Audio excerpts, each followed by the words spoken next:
Hi dear students, welcome back my YouTube channel Gautam education online classes.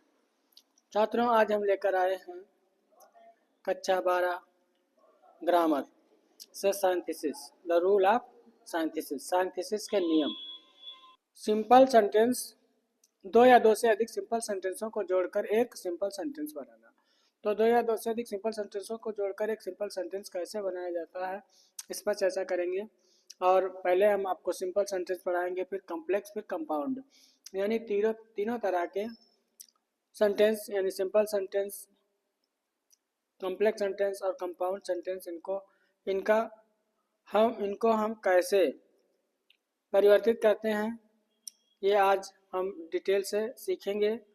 और video में अंत तक बने रहें ताकि आपको ये सारे समझ में आ जाएं। एक ही वीडियो में आपको साइंथिसिस कंप्लीट होने वाला है। तो चलो शुरू करते हैं। पहला दिया गया है simple sentence banana by using participle के माध्यम से। और पार्टिसिपल होते कौन से हैं? पार्टिसिपल होता है, एक होता है प्रेजेंट पार्टिसिपल,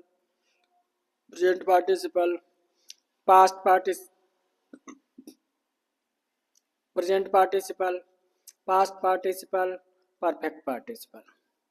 ठीक है, तीन होते हैं।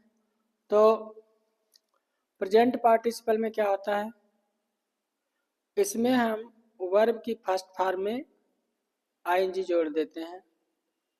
वर्ब की फर्स्ट फॉर्म में आईएनजी जोड़कर बनाते हैं। या कुछ ऐसे सेंटेंस होते हैं जिसमें मैन वर्ब नहीं होती, यानी लिंकिंग वर्ब होती है, is, are, am, was, were. तो ऐसे सेंटेंसों में हम बी में आईएनजी जोड़ देंगे, बीइंग करके बनाते हैं। ये प्रेजेंट पार्टिसिपल है। पास्ट पार्टिसिपल में क्या होता है, इसमें वर्ब की थर्ड फॉर्म का प्रयोग होता है। और परफेक्ट पार्टिसिपल में हैविंग और फिर वर्ब की प्लस वर्ब की थर्ड फॉर्म होती है। ये परफेक्ट पार्टिसिपल होता है। तो आज हम perfect, present participle, past participle और परफेक्ट पार्टिसिपल तीनों के माध्यम से सिंपल सेंटेंसों को जोड़कर एक सिंपल सेंटेंस बनाना सीखेंगे। ठीक है, चलो शुरू करते हैं। पहला है प्रेजेंट पार्टिसिपल। तो प्रेजेंट पार्टिसिपल में जैसे सेंटेंस हम आपको बता दे रहे हैं, ही jumped up, full stop, he ran away,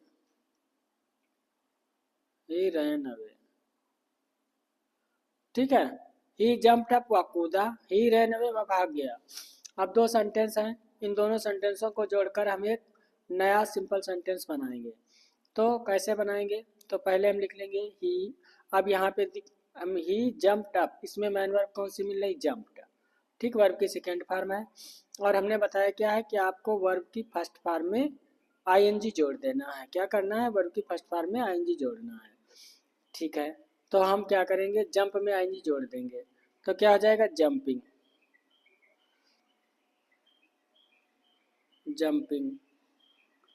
ठीक है, जंप्ड में आईएनजी जोड़ना है, यानी जंप वर्ब की फर्स्ट फॉर्म है, फर्स्ट फॉर्म में आईएनजी जोड़ दी तो हो गई जंपिंग।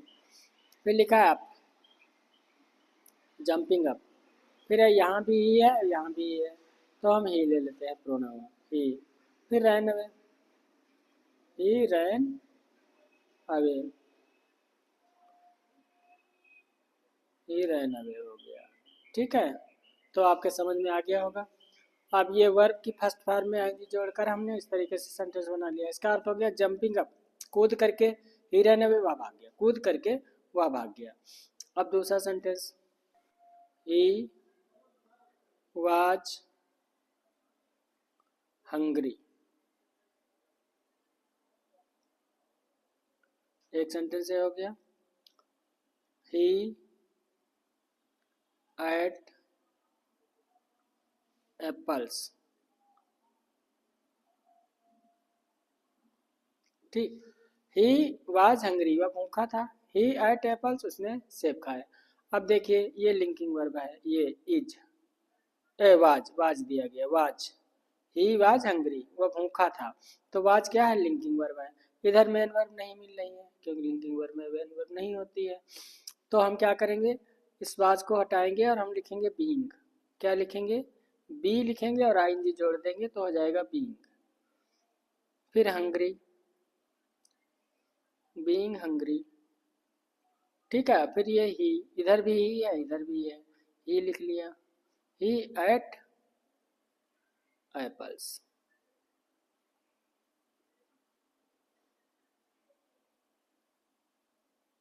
ही एट एप्पल्स, ठीक है। मुंह खा करके उसने आम खाए। तो इस तरीके से हम प्रेजेंट पार्टिसिपल का प्रयोग करते हैं, इस तरीके से सेंटेंस बना लेते हैं। आई होप आपको प्रेजेंट पार्टिसिपल समझ में आ गया होगा, ठीक है। दूसरा है पास्ट पार्टिसिपल, इसमें हम वर्ब की थर्ड फॉर्म का प्रयोग करते हैं। तो देखिए, I found a pen, I found a pen. It was lost. It was lost. तो हो गया आई फाउंड अ पेन, मैंने एक पेन पाया। इट वाज लोस्ट, या खो गया था। तो ठीक है, मैंने कैसा पेन पाया, खोया हुआ पेन पाया। तो हम पास्ट वर्ब की थर्ड फॉर्म का प्रयोग के बना सकते हैं, ठीक है। तो देखते हैं, आई फाउंड ठीक है, पेन है, आई फाउंड मैंने पाया, क्या पाया, पेन पाया। कैसा पेन पाया, लोस्ट पेन पाया, खोया हुआ पेन। तो यहाँ पर हम लोस्ट लिख लेंगे, I found a lost pen, मैंने खोया हुआ पेन पाया। तो इस तरीके से हम पास्ट पार्टिसिपल बना लेते हैं। फिर उसके बाद में हम बात करते हैं परफेक्ट पार्टिसिपल। परफेक्ट पार्टिसिपल में क्या होता है, हैविंग प्लस वर्ब की third form, having plus verb की थर्ड फॉर्म परफेक्ट पार्टिसिपल बन जाता है। और जैसे कि इसमें दिया गया, Ritu finished her work, Ritu ने अपना कार्य पूरा किया। ही वेंट टू प्ले, खेलने चली गई, ठीक है। अब एक काम हो जाने के बाद दूसरा कार्य हो शुरू हो जाता है, परफेक्ट पार्टिसिपल होता है। तो हमें क्या करना है, हैविंग से बनाना है। तो पहले हम लिख लेंगे हैविंग, तो हैविंग लिख लिया। फिर वर्ब की third form finished, having finished हो गया। फिर her work, having finished her work, बस इतना हो गया। अब यहाँ पे रीतू दिया गया, यहाँ पे सी दिया गया। सी किसके लिए है, रीतू के लिए है, ठीक है। रीतू के लिए प्रोनाउन का यूज किया गया, तो यहाँ पे हम रीतू लिखेंगे, ठीक है। रीतू वेंट टू प्ले, बस बन गया। Having finished her work, Ritu went to play, काम पूरा कर चुकने के बाद रीतू खेलने चली गई। तो इस तरीके से हम परफेक्ट पार्टिसिपल का प्रयोग करते हैं, ठीक है। आई होप आपको समझ में आ गया होगा, और अगर आपको समझ में आ रहा तो कृपया चैनल को लाइक और सब्सक्राइब अवश्य कर दें, ताकि मुझे मोटिवेशन प्राप्त होता रहे और मैं आपको नई से नई वीडियो देता रहूं। चलो ठीक है, नेक्स्ट। फिर है using infinitive, by using infinitive. Infinitive के प्रयोग के द्वारा हम दो या दो से अधिक सिंपल सेंटेंसों को जोड़कर एक सिंपल सेंटेंस बना सकते हैं। तो इन्फिनिटिव होता क्या है, टू प्लस वर्ब की फर्स्ट फॉर्म, ठीक है। ये इन्फिनिटिव होता है, इसके माध्यम से हम सेंटेंस बनाते हैं, जोड़ते हैं। चलो देखते हैं, लिखा गया है, सी रोट अ लेटर, उसने एक पत्र लिखा। सी वांटेड टू कन्वे मैसेज, ठीक है। अब यहाँ पर देखिए, ये टू प्लस वर्ब की फर्स्ट फॉर्म, इसमें भी मिल रहा है, टू प्लस वर्ब की फर्स्ट फॉर्म मिल रहा, ठीक है। अब यहाँ पे बस इसी से हमें जोड़ना है। फिर इधर जो फुल स्टॉप के बाद जो ये सेंटेंस दिया गया, सी इधर भी है, सी इधर भी है, मतलब सी का काम खत्म है, ठीक है। और सी के साथ में ये वांटेड का भी काम खत्म हो जाएगा। तो क्या हो जाएगा, सी रोट अ लेटर, ये देखो लिखा, सी रोट ए लेटर और टू कन्वे अ मैसेज, बस टू से हमने इसको जोड़ दिया, वर्ब की सेकेंड वर्ब की first form, two plus verb की फर्स्ट फॉर्म से बनाना शुरू कर दिया, ठीक है। तो हो गया सी रोट ए लेटर और फिर यही वाला टू कन्वे अ मैसेज, ठीक है। तो ये इन्फिनिटिव भी आपको समझ में आ गया होगा। नेक्स्ट सेंटेंस है बाय यूजिंग विद नाउन और जीरंड। नाउन या जीरंड के माध्यम से हम बना सकते हैं। तो जीरंड क्या होता है, वर्ब की फर्स्ट फॉर्म में आईएनजी जोड़ दें, वर्ब की फर्स्ट फॉर्म में आईएनजी जोड़ देंगे, ठीक, तब ये हो जाता है जीरंड, जीरंड हो जाता है, ठीक है। या इसे हम वर्बल नाउन भी कहते हैं, क्या कहते हैं, वर्बल नाउन कहते हैं, और इसे हम सब्जेक्ट के स्थान पर प्रयोग करते हैं, ठीक है। चलो देखते हैं, लिखा राम बीट्स हिम, राम उसे पीटता है, ही चीट्स हिम, वह उसे धोखा देता है, राम उसे पीटता है और धोखा भी देता है, ठीक है। तो ही किसके लिए है, राम के लिए है। तो अब हमें क्या बताना है, प्रीपोजिशन विद नाउन या जीरंड, नाउन या जीरंड के साथ में प्रीपोजिशन का प्रयोग करना है, ठीक। प्रीपोजिशन आप लोग जानते हो, आप, in, after, beside, inside, besides, in front of, ये सब प्रीपोजिशन होते हैं। तो इसमें राम बीट्स हिम, राम उसे पीटता है, तो क्या करेंगे हम, बिसाइड्स, अतिरिक्त, के बावजूद, बिसाइड्स का अर्थ होता है के बावजूद या अतिरिक्त, ठीक है। अब बीटिंग, बीट वर्ब की फर्स्ट फॉर्म है यहाँ पे, जैसे इस लगा बीट की वर्ब की फर्स्ट फॉर्म में आईएनजी जोड़ दो, वर्बल नाउन बन जाएगा। तो यहाँ पर बीट में आईएनजी जोड़ दिया, बीटिंग हो गया, वर्बल नाउन हो गया। बिसाइड्स बीटिंग हो गया, क्या हो गया, बिसाइड्स बीटिंग। पीटने के अतिरिक्त, क्या हो गया, पीटने के अतिरिक्त। अब राम यहाँ भी है और राम के लिए प्रोनाउन ही है, तो राम आ जाएगा, राम चीट्स हिम, ठीक है, चीट्स हिम हो जाएगा। पीटने के अतिरिक्त राम से धोखा भी देता है, राम से धोखा देता है, ठीक है। तो आई होप आपको समझ में आ गया होगा। Next, by using adjective and conjunction, adjective और कंजक्शन के द्वारा हम बनाते हैं। तो इसमें दिया गया एडजेक्टिव द्वारा नाउन या प्रोनाउन की विशेषता बताकर वाक्यों को जोड़ा जा सकता है, कंजक्शन का प्रयोग कर दो अलग अलग चीजों को जोड़ा जा सकता है, ये बताया गया। यहाँ पे दिया गया ए लेबर, लेबरर दिया गया, लेबरर नहीं लेबर होना चाहिए, लेबर, ठीक है, लेबर, लेबर, ठीक है। A labour came to me, एक लेबर मेरे पास आया, ही वॉज लेम, वह लंगड़ा था। अब बात कर रहे हैं एडजेक्टिव की।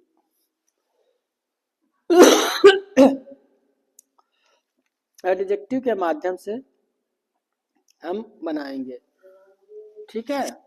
तो एडजेक्टिव क्या होता है, एडजेक्टिव वो होता है जो नाउन की विशेषता बताता है, नाउन कैसा है। तो यहाँ पे नाउन क्या है, लेबर, लेबर नाउन है, और नाउन की विशेषता कहते कैसी है, लेम है, लंगड़ा है, ठीक है। ए लेबर कैम टू, एक लेबर मेरे पास आया, ही वाज लेम, लंगड़ा था, यानी एक लंगड़ा लेबर मेरे पास आया। तो नाउन, नाउन हो गया लेबर, और एडजेक्टिव क्या हो गया, लेम। तो अब बस हमें क्या करना है, एडजेक्टिव के द्वारा हमें बनाना है। तो क्या आ जाएगा, ए लेम लेबर, एक लंगड़ा लेबर, ठीक है, एक लंगड़ा लेबर कैम टू मी, मेरे पास आया, एक लंगड़ा लेबर मेरे पास आया। तो इस तरीके से हम एडजेक्टिव का प्रयोग करके बना सकते हैं, ठीक है। Next, by using a noun और a phrase a position, noun या फ्रेज के द्वारा आप हम बनाना सीखेंगे। जैसे कि इसमें दिया गया है, Dhoni is our captain, he secured 45 runs, ठीक है। अब हम इसमें क्या करते हैं, अब हम धोनी ले लेते हैं, इसमें से धोनी, धोनी ले लिया, इसको हटा दिया क्योंकि हमें एक ही वर्ब लेनी है, कोमा लगाया, कोमा लगाने के बाद में इस तो हट गया, बचा क्या, आवर कैप्टन, आवर कैप्टन लिख लिया, फिर ये फुल स्टॉप हटा दिया, कोमा लगा दिया। अब धोनी के लिए ही दिया गया, इसका काम खत्म हो गया क्योंकि धोनी की बात हो रही, धोनी यहाँ दिया गया है, और एक ही वर्ब लेनी है, तो ये वर्ब तो कट गई, ये वर्ब बची सिक्योर्ड, तो हमने यहाँ पे सिक्योर्ड लिख लिया, 45 रन्स, बस बन गया, धोनी और कैप्टन सिक्योर्ड 45 रन्स, ठीक है। आई होप आपको समझ में आ रहा होगा। नेक्स्ट है, by using A nominative absolute construction, अब नॉमिनेटिव एब्सोल्यूट कंस्ट्रक्शन के द्वारा हम बनाना सीखेंगे, ठीक है। इसमें क्या होता है, जैसे लिखा द सन रोज, सूरज निकला, द फॉग डिसअपीयर्ड, और भाग अदृश्य हो गया। तो इसमें क्या नॉमिनेटिव एब्सोल्यूट में क्या होता है, हैविंग का प्रयोग करते हैं, हैविंग प्लस वर्ब की थर्ड का प्रयोग करते हैं। और जैसे कि हम परफेक्ट पार्टिसिपल में करते थे, परफेक्ट पार्टिसिपल में हैविंग प्लस वर्ब की थर्ड फॉर्म पहले लगते थे, इसमें हम क्या सब्जेक्ट के बाद में रखते हैं, बस बात वही है। तो लिखा द सन हो गया। अब यहाँ पे हम हैविंग लिखेंगे और ये रोज वर्ब की सेकेंड फॉर्म में थर्ड फॉर्म कर देंगे, हैविंग और वर्ब की थर्ड फॉर्म का प्रयोग कर देंगे, बाकी वैसे उतार देंगे। The sun having risen the fog disappeared. ठीक है, समझ में आ गया? ठीक है, नेक्स्ट अब बात करते हैं कम्प्लेक्स सेंटेंस की। कम्प्लेक्स सेंटेंस बनाना कैसे बनाएंगे, बाय यूजिंग नाउन क्लॉज के माध्यम से। नाउन क्लॉज ऐसे सेंटेंस फॉर्म या फ्रेजेज हैं जो वाक्य में नाउन के तौर पर अपनी भूमिका अदा करते हैं। ये सब्जेक्ट, ऑब्जेक्ट या कम्प्लीमेंट के फॉर्म में वाक्य में प्रयुक्त हो सकते हैं। जैसे एग्जाम्पल में दिया गया, ही इज रॉन्ग, वह गलत है। आई एम श्योर, मैं निश्चित हूँ, मतलब मैं सही कह रहा हूँ, मैं निश्चित के साथ कह रहा हूँ कि वह गलत है। तो हम क्या करेंगे, यही पहले सेंटेंस लिख लेंगे, आई एम श्योर, मैं निश्चित हूँ कि, दैट का प्रयोग करेंगे, कंजक्शन का प्रयोग करेंगे, ठीक है, कि ही इज रॉन्ग, वह गलत है। तो इस तरीके से हम बना लेंगे। फिर बाय यूजिंग एडजेक्टिव क्लॉज के माध्यम से। पार्ट्स ऑफ सेंटेंस हैं। एडजेक्टिव क्लॉजेज ऐसे पार्ट ऑफ सेंटेंस है जो प्रिंसिपल क्लॉजेज के नाउन या प्रोनाउन को क्वालिफाई करते हुए दो वाक्यों को जोड़ते हैं। अब जैसे you gave me A watch, तुमने मुझे एक घड़ी दी थी। आई हैव लॉस्ट इट, मैंने इसे खो दिया। ठीक, क्या खो दिया, जो तुमने घड़ी दी थी, ठीक है, तो वही, तो हम यही लिख लेंगे, आई हैव लॉस्ट, मैंने खो दिया। क्या खो दिया, घड़ी को खो दिया, जैसे कि यहाँ पे दिया गया ए वॉच। अब यहाँ पर ए वॉच दिया गया, आर्टिकल ए का प्रयोग हुआ, यहाँ आर्टिकल द का प्रयोग हुआ। यहाँ आर्टिकल ए का प्रयोग इसलिए हुआ क्योंकि यहाँ पर घड़ी जो थी निश्चित नहीं थी, तो इसलिए अनिश्चित आर्टिकल, इंडिफिनिट आर्टिकल प्रयोग किया। अब यहाँ पे घड़ी निश्चित है तो डिफिनिट आर्टिकल का प्रयोग करेंगे। ठीक है, क्यों घड़ी निश्चित है भाई, क्योंकि जो घड़ी तुमने दी थी वही घड़ी खो दी है। तो ये घड़ी, जब घड़ी के बारे में एक बार बात हो चुकी हो, दूसरी बार बात हो रही हो जिस चीज़ की, तो वो निश्चित हो जाती है। जब निश्चित हो जाती है उसमें हम दा का प्रयोग करते हैं। ठीक है, I have lost the watch हो गया। ठीक, दैट कि यू गेव मी, जो तुमने मुझे दी थी, यहाँ पे जो का अर्थ हो जाता है। I have lost the watch, मैंने घड़ी खो दी जो तुमने मुझे दी थी। ठीक है, समझ में आ गया? Next, by using adjective clause, adverb clause उन फाइनाइट वर्ब को क्वालिफाई करने के लिए कार्य करते हैं जो प्रिंसिपल क्लॉज में पहले प्रयुक्त होते हैं। तो अब इसको देखते हैं। अब इसमें दिया गया, the doctor reach the hospital, the doctor hospital पहुंचा। The patient had died, patient पहले ही मर गया था, पेशेंट मर चुका था। तो पहले हम इसी को लिखेंगे, the patient had died, the patient had died, patient मर चुका था। बिफोर, पहले, the doctor reached the hospital, doctor के हॉस्पिटल पहुंचने से पहले, डॉक्टर के हॉस्पिटल पहुंचने से पहले। ठीक है, the patient had died, patient मर गया था। तो इस तरीके से हम एडवर्ब क्लॉज के माध्यम से सेंटेंस बना लेते हैं। नेक्स्ट है कंपाउंड सेंटेंस। ठीक है, कंपाउंड सेंटेंस में क्या होता है, बाय यूजिंग कंजक्शंस दो वर्ड्स सेंटेंसेस को जोड़ता है। ठीक है, अब कंजक्शन के माध्यम से बनाते हैं। द बेगर कैम हेयर, भिखारी यहाँ आया। He sat down to take rest, वह आराम करने के लिए बैठ गया।